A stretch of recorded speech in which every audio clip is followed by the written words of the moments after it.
We now have about 600 this kind of tapes, online and the YouTube. You can watch them anytime. So after I'm gone, I will be still talking. Sometimes I will joke with them and say, by the time you are looking at this video, I'm not around, so you're still listening to me. All right, so I'm very happy to be here. This was my first time in Metta Lodge, and I'm very happy to meet you all at a time when you are growing big into a new building. Yeah, that's wonderful. So by a few months' time, you have a new building. So it's a celebration of the Dhamma. Yeah? It's not easy to practice, much more difficult to teach the Dhamma. So you have those ideal conditions here. You have a safe place, quiet place. You have the suttas today. I started learning Buddhism more than 50 years ago. Next year, I'll be 70. Actually, I started learning Buddhism even before I was, around 15 years old I started. So about 55 years. Yeah. So I find that it is much, the best thing to do is to come back to early Buddhism. Early Buddhism is sometimes called historical Buddhism. The historical Buddha, the Buddha who was born, who lived and taught in India. The original teachings, if you like. Some people say there's no original teaching. It's not true. If there's no original teachings, how come you got billions of Buddhists in the world, So we do have an idea of this early Buddha, and his teachings are with us. So tonight I'm going to talk to you about how we can know this Buddha exists or not. In fact, for us as Buddhists, there's so many new things we have not learned, When I went to, recently I got a very interesting invitation, a letter email from KL, this group of people, about 20, 30 of them. They say, can you please come and visit us to teach us about streamwinning? Now when I heard this word streamwinning, I said, wow, I never thought I would live to hear this. So I told these people, I said, that's wonderful. They say there are people there who aspire to stream winning. Then when I went there, this group of people like you, locals, all locals, no foreigners. Or maybe there are some visitors, maybe, but they are locals, So they told me, we have been going to this big temple for 20 over years. And we really love Buddhism, but all that we have learned is to chant, transfer merit, things like that. And now, there's no such thing as transference of merit. We dedicate merit. You cannot transfer karma, We dedicate merit. In other words, the working of metta. But what's wonderful with this group, they say, we discovered that some of these, to be exact, 2 or 3 Malaysian monks, and one layman, that's myself, we have been talking about what is the goal of being a Buddhist. Now, every religion, their followers will tell you they have a goal. Of course, their goal usually is to go to heaven, But if you ask most Buddhists, they won't know where to go. We don't know where to go. We say, Arahat, very difficult, Streamwinning, very hazy, don't know what's going on, right? So tonight, I'm going to talk to you about this, what streamwinning is. So this group of people, they're very determined. They say, we're serious, we want to learn about this.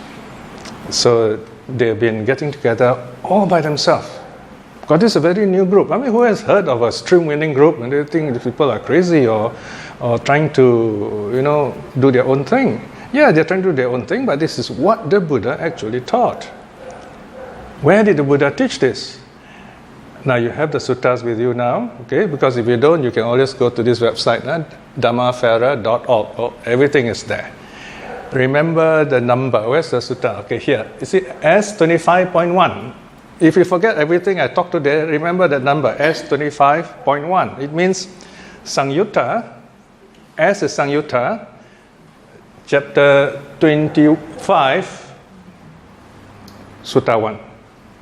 In fact, in this section, in this chapter 25 of the Sangyutta, suttas 1 to 10, all the 10 suttas, they talk about the same thing.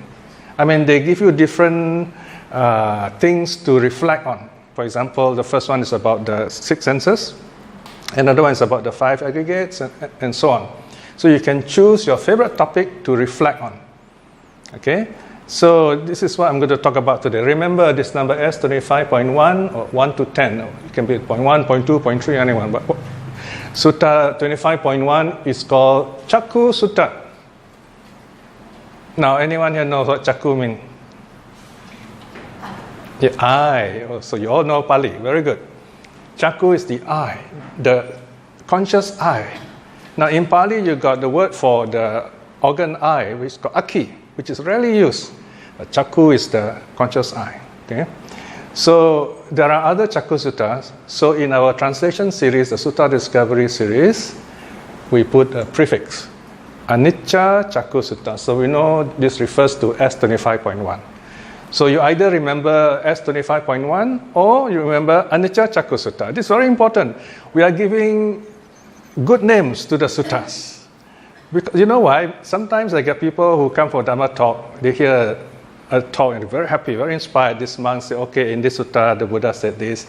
And they said, Brother Piya, can you tell us, can you show us the sutta? I said, what is a sutta? I said, oh, the Buddha, this monk talk like this, talk like that. I said, can you give me details? You know, I don't know which sutta. So they don't know the number, they don't know the name. It's very hard to locate, you see. So remember, whenever you think that a sutta is important to you, find out what the number is, the reference, the unique number, or the unique name. Either one, or both also can, all right? So the purpose of being a Buddhist, of course, the basic approach is to go through the 3 trainings, right? Sila, Samadhi, Panya, we all know that. Sila is to discipline our body and speech through the precepts. That's what the precepts is about. A lot of us do not know, actually, precept is not just don't do this, don't do that. The precept actually is to give you quality control in your life so that you really enjoy your life. How can we really enjoy our life if we kill, steal, commit adultery, lie, and get drunk? You can't really enjoy your life. So the 5 precepts are based on 5 values, right? The first precept against killing is based on the value of life, right? Second is value of happiness. What you own, what you work makes you happy. If someone takes it away, you're not happy. If everybody steals, nobody will work. No one will be happy. Second value, no? Happiness. Third value is freedom.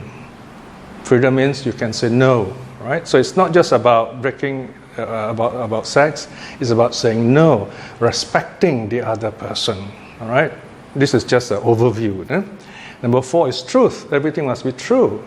Then only it works. So that's the 4th value. And the 5th one is, you can say, wisdom. The mind. The mind is our vehicle to awakening. So these are the 5 precepts, 5 values. So the Buddha was very wise in listing these 5 precepts. And these are called Pakati Sila, natural morality. In other words, you don't need the Buddha to introduce this, but the Buddha teaches us all these things. These are natural truth. Even without religion also, they are true. Right? So for the Buddha to teach us this is wonderful. Okay? This is the basis for your practice of the mind. We train body and speech so that the mind becomes clear. The mind becomes peaceful, the mind becomes clear. Now the question is, for what purpose? What do we do with this calm and clear mind? We seek wisdom. What's the difference between wisdom and knowledge? Now, we all know a lot of things. For example, we know how to drive a car, we know how to run computers. That's knowledge. But wisdom is using this knowledge for our wholesome benefit. The Buddha talks about wholesomeness. Wholesomeness means, wholesome kusala in Pali, it means it brings the best qualities in you so that when you can see directly into true reality, what really is true out there. What is really true out there? What's the very first truth here that is true out there? Can you, yes? Dukkha is number 2. Now, anicca is the first one. Anicca, dukkha, anatta. All right? The first truth, everything is impermanent. This is one way you can remember Buddhism. And actually, if one simple doctrine, you can say the Buddha teaches us everything is impermanent. Based on this teaching, you have the whole of Buddhist philosophy. For example, why does the Buddha reject the God idea? Because the God idea talks about there is this being which is eternal, permanent. The Buddha said no such thing. How can anything be permanent? If it is permanent, it cannot exist. It is meaningless. We only experience joy because there is sorrow. We experience pleasure because there is pain. They are opposites of each other. In a manner of speaking, according to another sutta, I think the Chula Vedala Sutta, pain is delayed pleasure. Okay? Pleasure is delayed pain. Very interesting, yeah? How this nun answered this question about pleasure and pain. You know? Or another way of putting it is pain is absence of pleasure. Pleasure, absence of pain. They go together. Only when one exists, the other one makes sense. Because if you don't have pain, you don't know what pleasure is. If there's no pleasure, you don't know what pain is. So if you say heaven is eternally happy, it doesn't make sense. Imagine millions and millions of years, oh, pleasure, pleasure, pleasure, so you don't feel anything. All right? So it doesn't make sense. Things only make sense when there is change. Meaning means change. Change is meaning. So here you see very deep teaching in Buddhist philosophy, the nature of truth and meaning. It is because things change. And in this truth lies the practice of stream winning. You see, this. Let me just have a quick read on the relevant part of this sutta, because this is an important part, so I don't want you to think that I'm the one who said this. It's a very short sutta. No? So first the Buddha says, you reflect in this way, the I is impermanent, changing, becoming otherwise. The word, remember, is impermanent, changing, becoming otherwise. Right? Everything is impermanent, it's a general idea. Changing, that means it will not remain the same every time. And then it will become something other than what you thought it would be. So the I is impermanent, changing, becoming otherwise. Very easy to reflect. See, my eyes, they're changing all the time. Now my eyes need to be, you have to put eye drops every time so that I don't get glaucoma. I got to preserve my eyesight. So precious to do my sutta work, you know, but my eyesight is not as good as before. I have to rest my eyes after a few hours.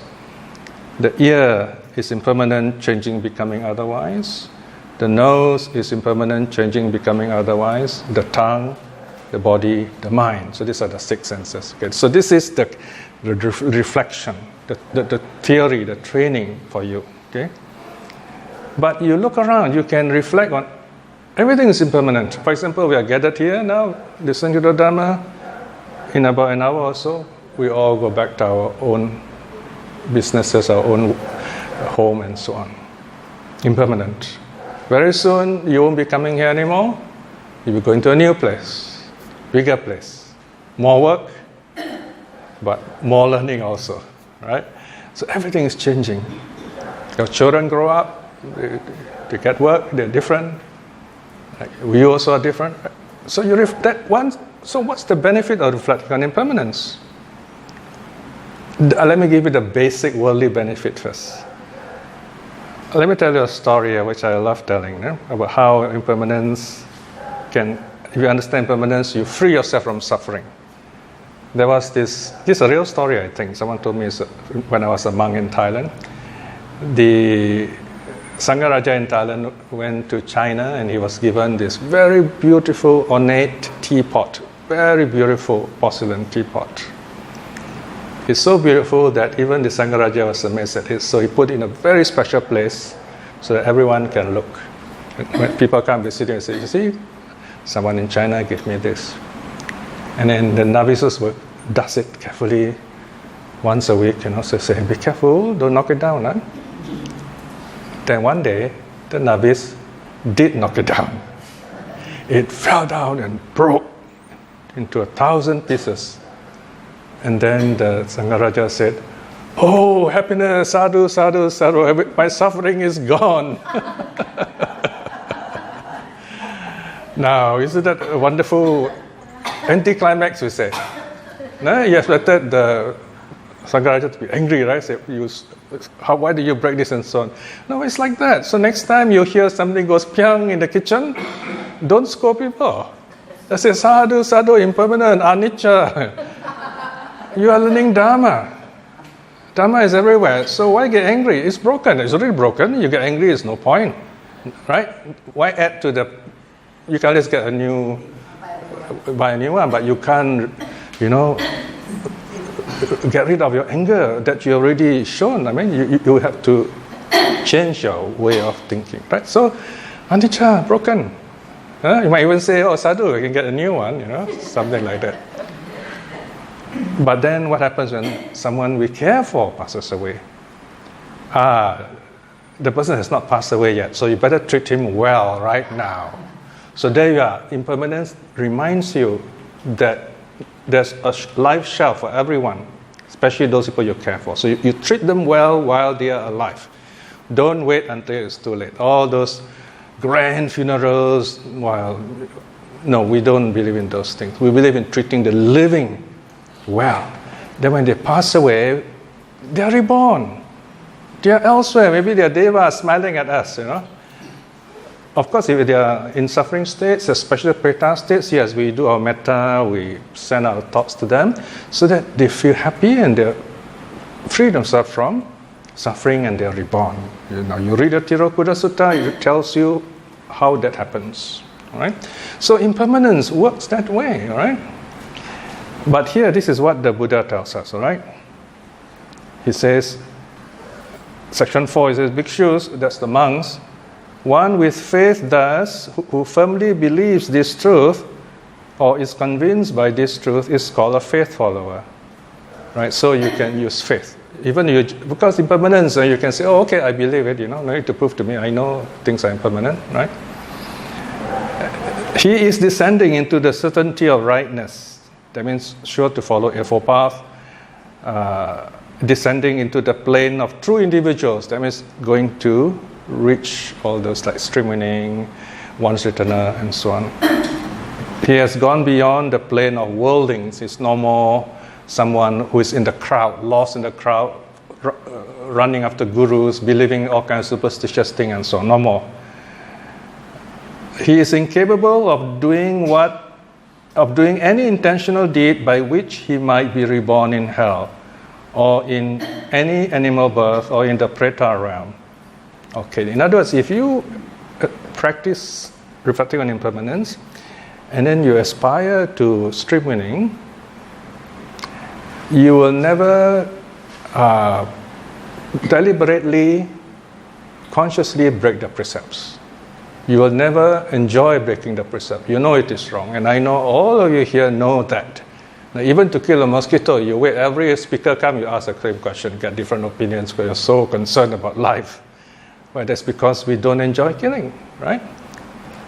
So the Buddha says, if you reflect in this way, you will never be reborn below the human plane.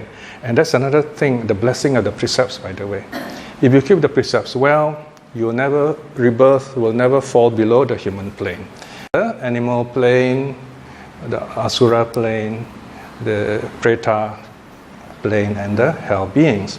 In those realms, there's no way to practice the Dhamma because there's so much suffering, so much pain, so much fear. That's why we don't fall below that level. Okay? You don't have to be reborn to fall into those realms. You have to be very careful. You go to any crowd, wherever there are people who are violent, you have the subhuman realm there already. We may be born with a human body, but we are not born with a human mind. If you leave a newborn baby in the forest and an ape takes care of the baby, what does the baby become? The baby becomes an ape. They have found such babies, they call them, the feral children, wolf children. So they're trying to civilize them, humanize them?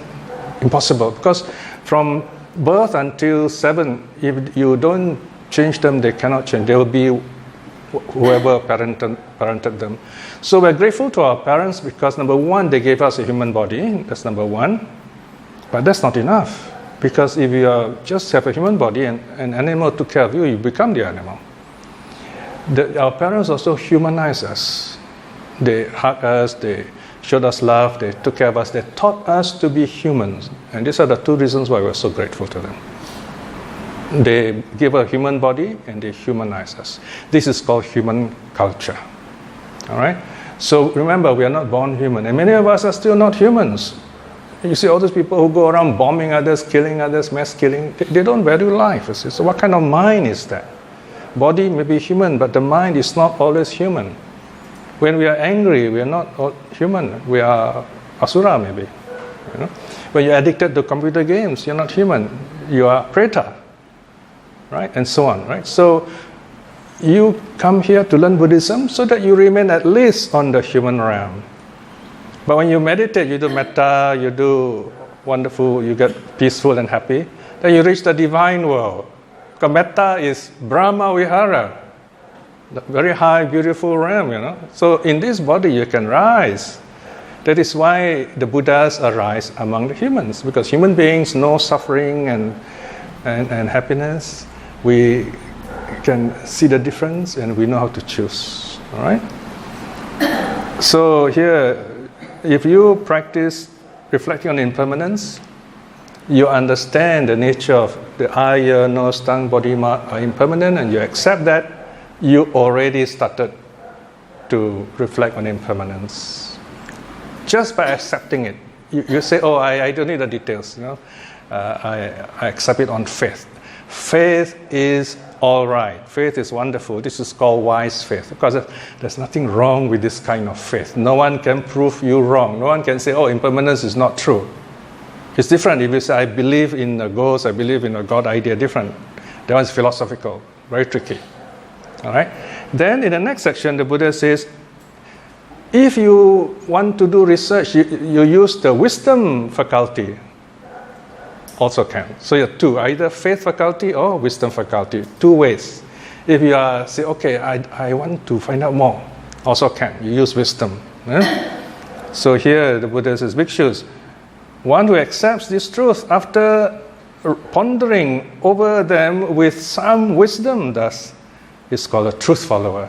So you can be a faith follower or truth follower, up to you. You can do more research, or you can accept impermanence as it is.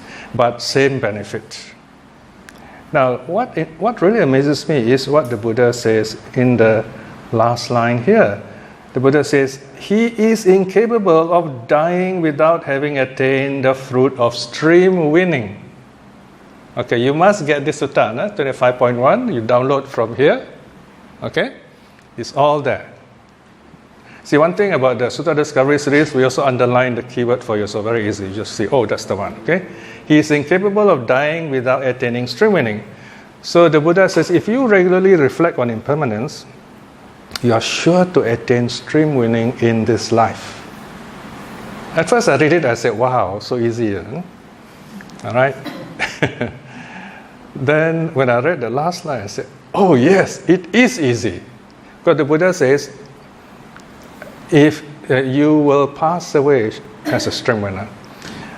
You know why? Because the last thought moment is beyond our control. The passing away thought is beyond our control.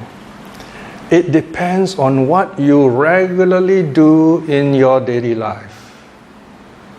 Right? So if you regularly do Buddhist work, you are peaceful, you meditate, you do good work, you're positive, that's your regular karma. So you need to build up this regular karma.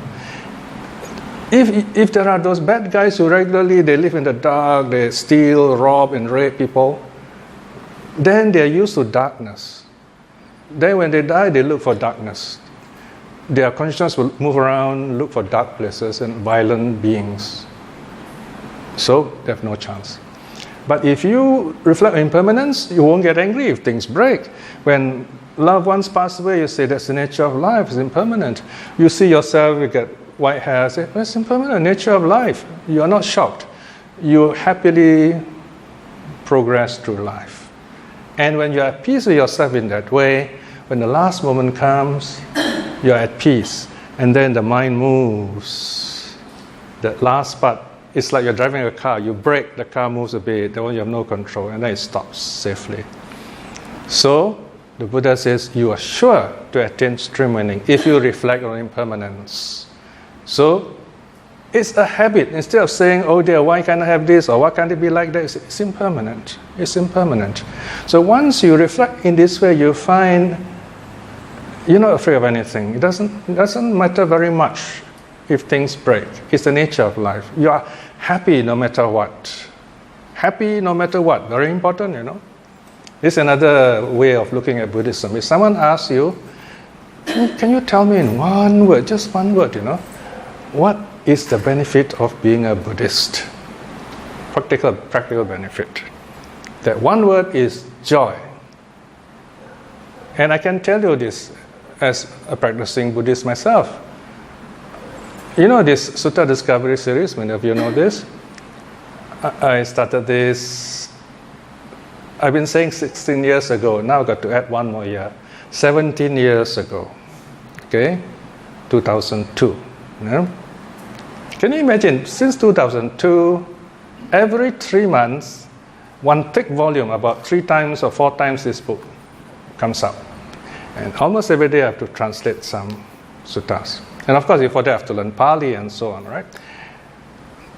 The reason why I could be doing this for 17 years, and I've been doing for 10,000 words, and 10,000 pages, sorry. 10,000 pages, you know, and 17 volumes, is because the suttas are so interesting. Deceptively interesting, actually, or deceptively dull, but really interesting, all right? Sometimes I look at the sutta, I say, what can I do with these suttas? Look at the words, it's so difficult, you know? So I start off like that. But once I start translating, I say, wow, this is interesting. Now I'm working on volume 54 now. This one deals with chapter 1, chapter 2 of the Samyutta Nikaya, which are all verses. Verses by devas, actually. The deva will come, say one verse, the Buddha will reply. And in one sutta, there are only 2 verses. And after translating these 2 verses, I have to explain the meaning of those words and so on. And in one of them ended with 20 pages. But before this, before I came here, the sutta that I translated is called the Nandana Sutta. It's about Sakura's beautiful pleasure garden. Nandana Vana. The joy, the delight, the garden of delight. Kotawatingsa, right? So there are only 2 verses there, all right? Deva is newly born there. The Deva said, wow, look at this place, this is wonderful. People who have, these beings who have not seen Nananda, do not know what heaven is. And there happens to be another Deva who is much older, who is either a stream winner or a once returner. She comes along and scolds this first Deva. He says, you foolish being, don't you know all this is impermanent? You go on enjoying this, and suddenly you find your end has come. You know, lifespan is long, but still it's impermanent. Okay, so only 2 verses, you know. And then a friend in Canada emailed me, Facebook rather. He said, it'd be nice if you can write something about the devas, you know. I said, oh yeah, quite true, you know, because this whole chapter is about devas. So I said, yes. Okay, so this chapter, 54.3, is 34 pages long. Only on 2 suttas, only on 2 verses, by the way. Because there are about 20 verses there, all about devas, all the 31 planes in simple language, telling you about these devas. Because there's so much information there in Pali which can be translated into English for you all to read now. It's so easy. And it can be done because it's so joyful to do this. So joy is the key factor here. Now I'm sure you all been coming here for many years because you feel joyful about it. So when people come here, try to ask yourself, what can I do to make this person feel joyful when the person comes here? By being a friend to this person, by being kind to these people. Then they will come again and again. No need to show them how much Dharma, they'll be very scared, because probably they don't understand also. So slowly from there they'll ask you questions, then they come for talks. Then slowly you educate them like that. Remember, when they come here, give them joy. Make them feel joyful to come. And now you have this nice new place. It's such a joy just to look at it, right? So there you are. That's how you bring people to the path. No? All right, so here we're talking about, the Buddha says, if you practice reflection impermanence, you will not fail to be a stream winner at the moment of passing away. If you don't become a stream winner while still alive, definitely at the moment of passing away. Now that's the best reassurance we can ever get, isn't it? I mean, otherwise you come here, go back, every time you say, I don't know where I'm going, I definitely will be an arahat. Being a stream winner, wow, I don't know what it is either, But today you know. S25.1, read up. If you have difficulty reading it, read it before you go to sleep. Then you fall asleep happily. It's just about a page only, all right? So do read this. At least this one sutta you must read if you want to understand what streamwinning is, okay? I've also brought a special book I've given to Sister Karen one copy. Now, if you want your own copy, you can email me or you can photocopy from here, okay? Guide to Streamwinning. Have you ever heard of such a book before? It's all there. These are not my notes, these are the Buddha suttas, all right?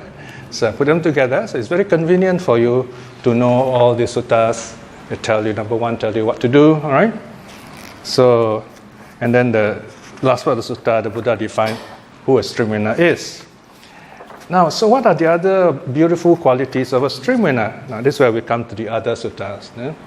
The 8.7. Okay, so this sutta is where the Buddha is Pavarana Day. Pavarana Day is the last day of Vasa rains retreat. When the monks, they gather together, they visit the eldest monk and bow to him and then ask for forgiveness. They say, Bhante, we have done any wrong, but you suspect, seen or hear we've done anything wrong, please counsel us. Okay? So it's like they're ending the retreat, so they show respect to the eldest monks. Then the next day, the rains retreat is over. Okay? So that day, the Buddha himself asked the monks, says, monks, okay, you gathered here. I want to ask you today, do you see anything wrong that I've done? You are free to tell me. See, the Buddha invited the monks to point out his mistakes. Even the Buddha does that. All right? So Sariputta is always there, very full of faith. Now we always think of Sariputta as very great in wisdom, right? But remember, he's also great in faith. And he's also great in compassion, by the way. His compassion and his wisdom are kind of almost equal, He's a very humble monk too, right? So he is very happy to see the Buddha. He says, oh, no, we don't see any faults in you. If we do have any faults, please correct us, all right? And then that's the background, right? So here, the Buddha says that, okay, you're all noble Sangha. So because you're noble Sangha, then you don't have to, you won't be making any mistakes anyway. So when we take refuge the noble Sangha, Arya Sangha, not the conventional Sangha, okay? Noble Sangha means they are at least stream winners, once-returners, non-returners, arahats. And they can be both monks or laymen. These are the noble Sangha, the true Sangha, okay? The conventional Sangha is to help expedite reaching this noble Sangha level, okay? So this Pavarana Sutta is where the Buddha is presented as the only teacher, the pathfinder, right? There's only one Buddha, Sakyamuni, right? So this is one of the suttas which teaches us that the Buddha is the pathfinder and his disciples the followers, okay? We don't have other Buddhas. No Buddha from Japan, no new Buddha from some paradise, only Sakyamuni Buddha, okay? All those other Buddhas came later, long time, centuries after the Buddha, right? So don't get confused there, right? Now then, the third sutta is the Sambuddha Sutta, okay? As 22.58. Now, okay, this one is where the Buddha said there's no difference between the awakening of the Buddha and the Arhat. The monks get it together, then the Buddha normally starts with a question. It says, monks, the Buddha is fully enlightened, the Arhats are also enlightened, so what's the difference? And these are probably young monks, or usually the monks, out of respect, they will never answer the Buddha. They will say, oh, but we are your students, please enlighten us so that we will understand what you taught us. Okay. So the Buddha said, all right, the Buddha has awakened, so too the Arhats have awakened. The awakening are the same. I mean, it's just like someone, let's say 10 people are released from prison, they're all free. How do you measure the freedom? It's all the same, it's freedom, right? So the awakening of the Buddha is the same as the Arhat's awakening. I know what you're thinking now. What's the difference? So what's the difference? There must be a difference, something different, right? There is something different, but very minor. The Buddha said the only difference is the Buddha is the first to arise in the world. The Buddha arises in the world, discovers the truth, and he declares the truth. That's the only difference. So this is where the Latin saying is meaningful. Primus inter pares. What does that mean? Primus inter pares. Primus means the first. Amongst equals. The Buddha is enlightened the same way as the Arhats. But the Buddha is the teacher, the first to arise. This statement is very important. It's so important that it is found in this sutta. So remember, all these are in the notes, so don't worry about forgetting them. Okay? Sambuddha Sutta, 22 from 58. We should not say that, the Buddha is not fully awakened yet. He still is. Some people tell you that, They say, this Arhat still not fully awakened yet. This is wrong views. Very serious wrong views. So we should not even think of these things. Let go of this kind of idea. Read the Sambuddha Sutta. Very clear. Buddha's awakening equals Arhat's awakening. Same. Freedom is freedom. You cannot measure it. Non-self. No measuring. Same awakening. We cannot say, this Buddha, they are ranking the Buddhas, and Arhats. So no, we don't have such rankings. All right? So it's simple as that. Right? Why am I saying this? Because the Streamwinner has deep faith. And deep faith into the Dharma, and he wants to understand what the true teachings are. Now, then number 4 is the Gaurava Sutta. Gaurava means respect. Respect. Okay, Gaurava. Okay, here the Buddha is all by himself. The Buddha is he had just awakened, became Buddha. So he's sitting, very happy. He has discovered awakening, so he's sitting, reflecting. And one of his first thoughts, he looks around and says, I've got to show my respect to a teacher.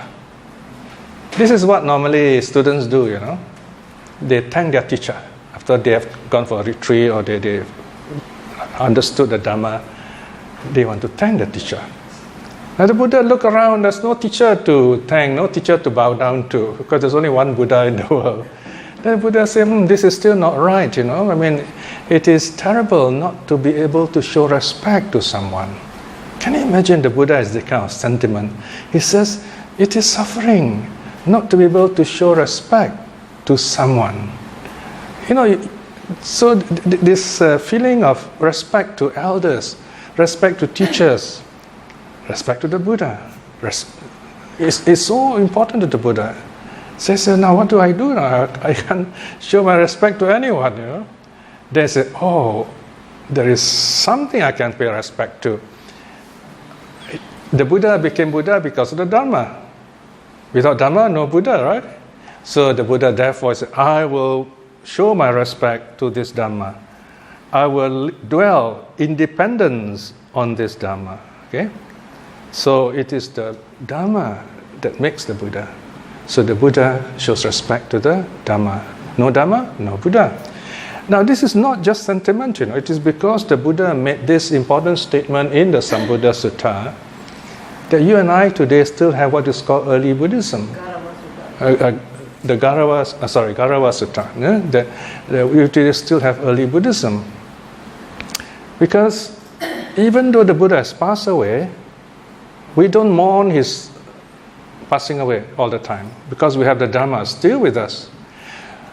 I've been thinking, how come you have early Buddhism, you have Theravada, and you have so many other, not only Mahayana and Vajrayana, inside this Vajrayana, Mahayana, so many other groups. And don't talk about the new so-called Japanese Buddhism. They claim their Buddha is the real Buddha and so on, So they have all these new kinds of ideas and cults, right? It's because they never really understood the early suttas. So here, because we accept the Dhamma, we don't have to worry whether the teacher has passed away or not. But in the case of this early Buddhism and other groups, what differentiates these people who started the new forms of Buddhism, so-called second turning, third turning, fourth turning, is because they cannot accept the Buddha's death. They have still not got over mourning the Buddha's death.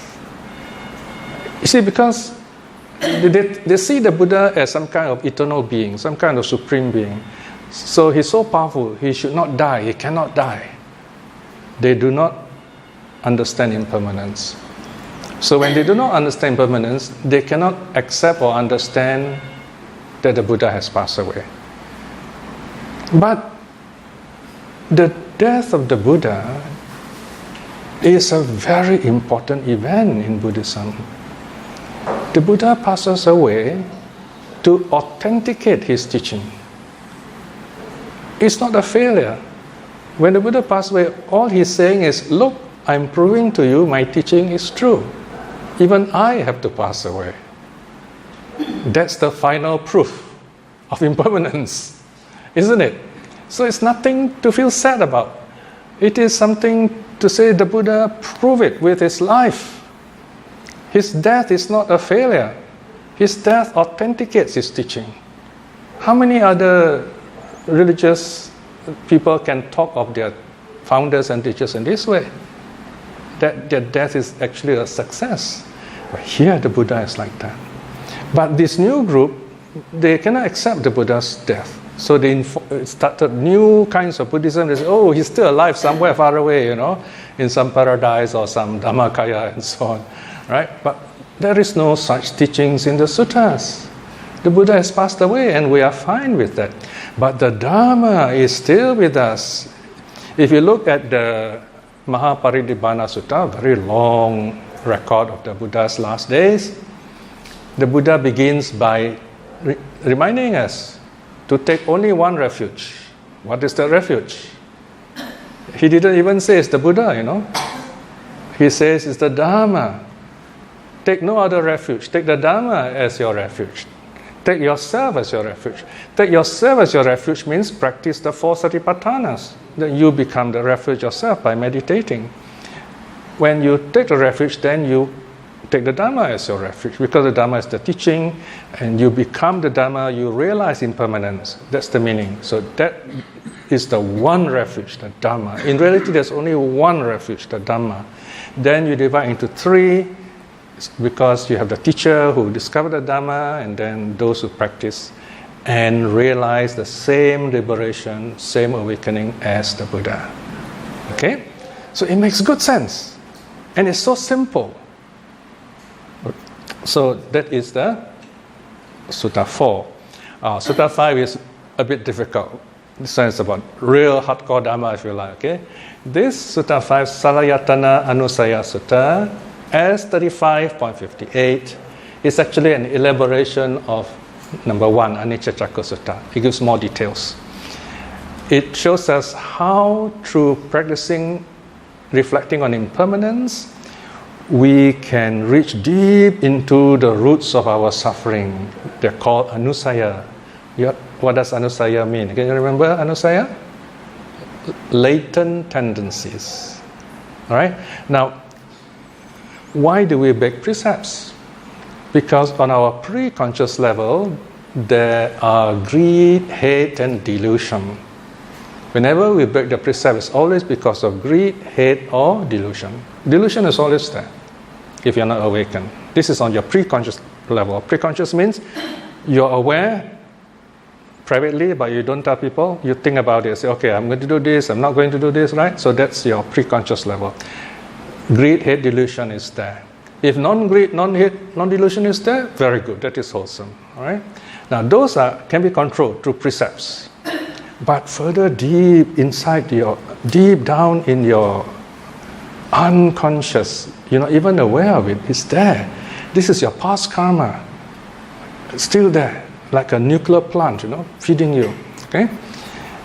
So there you have the three unwholesome roots, but they are darker, they're more powerful. There they are called lust, aversion, ignorance. Can you imagine? Greed is called lust, which is a stronger form of greed. And then hate is called aversion, stronger form of hate. Delusion is called ignorance, totally not knowing. This one we can't control. It keeps moving through life after life after life. You want to reach it? Through the doors of impermanence. You reflect on impermanence, then slowly you will reach down to this. You will shine your bright light in this dark unconscious. You can see the three monsters, and that's how you change them into positive qualities. Through practice of impermanence. This is what the Sutta teaches us. Saḻ-āyatana. Saḻ means six. Okay? It comes from the Pali cha, becomes Saḻ. And ayatana means senses. The six senses or six sense spaces. Alright? So this one is S35 from 58. All these are in this little book. You can read for yourself with lots of notes. Okay, so there you are. Let me come back to the basic points again. Yeah? So when you reflect on impermanence, you get down to basics. You are reminding yourself what you are, what other people are. This is true reality. It's not false reality. There is such a thing as false reality, virtual reality. And people love virtual reality, computer games, right? We're all playing computer games, every day. Right? We all play games, right? How do we play games? We imagine someone, we say, oh, this guy very bad, like we tell stories, But we don't know this person, all right? So that's called delusion. So if we say impermanent, everything is impermanent, we know that people will change, I will change. Some people get very angry with other people. They say, oh, this guy won't change. I say, are you sure? We like to say people don't change, but that is far from the truth. Everyone will change. It's just that sometimes when they see us, they behave in a certain way because they think that, you expect them to behave like that. So we think they don't change. But when they're with someone else, you find they're different, right? So people do change. This is one truth we cannot deny, no matter what religion you follow. So all that I'm trying to tell you today is this is the discovery I've made in the evening of my life. So I want to share you. This is what makes me so happy. Both my wife and I, we aspire to stream winning in this life. That's why we are so happy. That we feel this is the wonderful teaching of the Buddha. The Buddha is telling us, this is what gives meaning to being a Buddhist. You reflect on impermanence, and you just go on doing that, the path will come to you in this life itself, if not certainly when you pass away. The path of awakening, beginning with stream winning. That is how you start walking the noble path. So I think I've talked enough because I want you to ask questions also, in case you don't understand certain points. All right? So